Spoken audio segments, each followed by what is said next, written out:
ఒకప్పుడు మిలియన్ల కొద్ది ఫాలోవర్లు. ఇప్పుడు దేశం విడిచి పారిపోయే పరిస్థితి.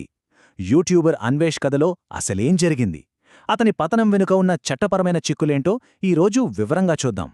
ఈ మాటలు వింటేనే అర్థమవుతోంది పరిస్థితి ఎంత సీరియస్గా ఉందో. ఒక సోషల్ మీడియా స్టార్గా వెలిగిన వ్యక్తి ఇప్పుడు చట్టం నుంచి తప్పించుకోవడానికి తిరుగుతున్నాడు. అసలు ప్రశ్న ఇదే. మిలియన్ల ఫాలోవర్లున్న ఒక వ్యక్తికి ఈ పరిస్థితి ఎందుకొచ్చింది? ఇంతలా పతనం అవ్వడానికి దారితీసిన కారణాలేంటో ఇప్పుడు చూద్దాం. సరే, ముందుగా మనం చూడాల్సింది అన్వేష్ సోషల్ మీడియా ప్రభావం ఎంత వేగంగా కుప్పకూలిందో. ఆ నెంబర్స్ చూస్తే నిజంగా ఆశ్చర్యం కలుగుతుంది. చూడండి, ఈ నంబర్సే మొత్తం కథ చెప్పేస్తున్నాయి.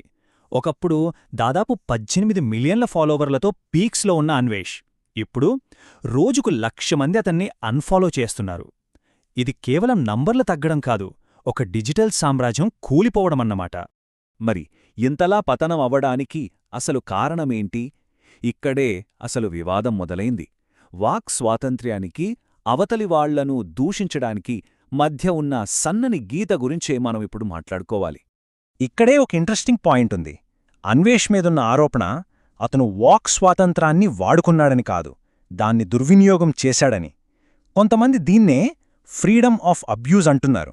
అంటే తిట్టడానికి కూడా స్వేచ్ఛ ఉంటుందా అన్నట్టు. ఇవేవీ సాధారణ విమర్శలు కావు. వాళ్ళ ఆరోపణల ప్రకారం హిందూ దేవతలను కించపరచడం, మన దేశాన్ని, దేశ ప్రజలను అవమానించడం, ఇంకా మతపరమైన ప్రదేశాలను టార్గెట్ చేయడం ఇవన్నీ జరిగాయట. ఇవన్నీ అనుకోకుండా జరిగాయి అనడానికి లేదు, ఒక ప్లాన్ ప్రకారమే చేశారని ఆరోపిస్తున్నారు. ఈ ఒక్క స్టేట్మెంట్ చాలు వివాదం ఎంత తీవ్రమైందో అర్థం చేసుకోవడానికి. ఇది కేవలం వ్యక్తిగత అభిప్రాయంలా లేదుగదా, అందుకే ఇది ఇంత పెద్ద చట్టపరమైన సమస్యగా మారింది. ఇంతకుముందు కూడా అన్వేష్ మీద కొన్ని కంప్లైంట్స్ వచ్చాయి, కానీ ఈసారి పోలీసులు ఇన్వాల్వ్ అవ్వడంతో మొత్తం సీన్ మారిపోయింది. ఈసారి కేసు ఎందుకంత స్ట్రాంగ్గా ఉందంటే, కరాటే కళ్యాణి ఇచ్చిన కంప్లైంట్లో అన్వేష్ వాడిన మాటలు, చూపించిన విజువల్స్, వాటి వల్ల కలిగే చట్టపరమైన చిక్కులు అన్నీ చాలా స్పష్టంగా వివరించారు. అందుకే హైదరాబాద్ పోలీసులు దాన్ని సీరియస్గా తీసుకుని వెంటనే ఎఫ్ఐఆర్ నమోదు చేశారు. మరిప్పుడు ఎఫ్ఐఆర్ ఫైల్ అయింది, లీగల్గా ఏం జరగబోతోంది? అతని మీద పెట్టిన ఐపీసీ, ఐటీ యాక్ట్ సెక్షన్ల ప్రకారం నేరం నిరూపితమైతే 2 నుంచి 3 ఏళ్ల వరకు జైలు శిక్ష, ఇంకా భారీగా ఫైన్లు పడే అవకాశముంది. ఒకవేళ బెయిలొచ్చినా సరే లీగల్ ఫైట్ అయితే తప్పదు. ఇప్పుడు కథ మొత్తం ఒక థ్రిల్లర్ సినిమాలాగా మారింది. ఒక పక్క తప్పించుకుని తిరుగుతున్న అన్వేష్, మరోపక్క అతన్ని పట్టుకోవాలని చూస్తున్న పోలీసులు. ఒక రకంగా ఇదొక డిజిటల్ చేజ్ అన్నమాట. మరి అతనెలా తప్పించుకుంటున్నాడు? కంటిన్యూస్గా దేశాలు మారుస్తున్నాడు. థాయిలాండ్, కంబోడియా అని తన లొకేషన్ తెలియకుండా ఉండేందుకు వీపీఎన్లు వాడుతున్నాడు. అన్నింటికన్నా ఆశ్చర్యమేంటంటే, ఇలా పారిపోతూ కూడా అక్కడ్నుంచే రెచ్చగొట్టే వీడియోలు పెడుతూనే ఉన్నాడు. అయితే పోలీసులు కూడా ఊరికేలేరు. వాళ్ల దగ్గర కూడా ఒక పక్కా ప్లాన్ ఉంది. పంజాగుట్ట పోలీసులు నేరుగా ఇన్స్టాగ్రామ్ని నడిపే మెటా కంపెనీకి ఒక అఫీషియల్ లెటర్ రాశారు.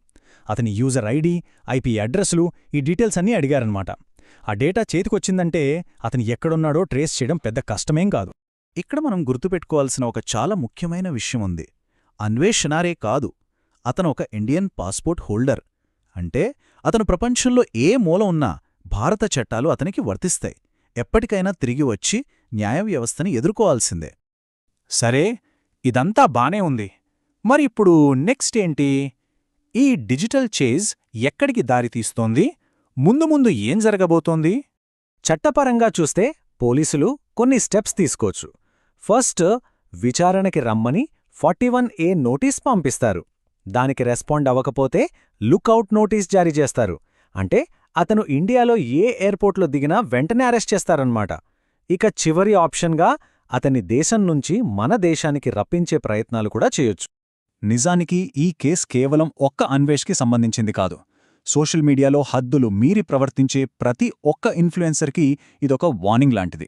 అదే సమయంలో మన సిస్టమ్కి కూడా ఇదొక పెద్ద పరీక్ష. ఫైనల్గా ఈ సంఘటన మన ముందు కొన్ని పెద్ద ప్రశ్నలు వదిలివెళ్తోంది. ఇకపై ఇలాంటి బాధ్యతలేని కంటెంట్కి కాలం చెల్లిన్నట్టేనా? అసలు సోషల్ మీడియాకి, మాట అనే స్వేచ్ఛకి ఆ గీత ఎక్కడ గీయాలి?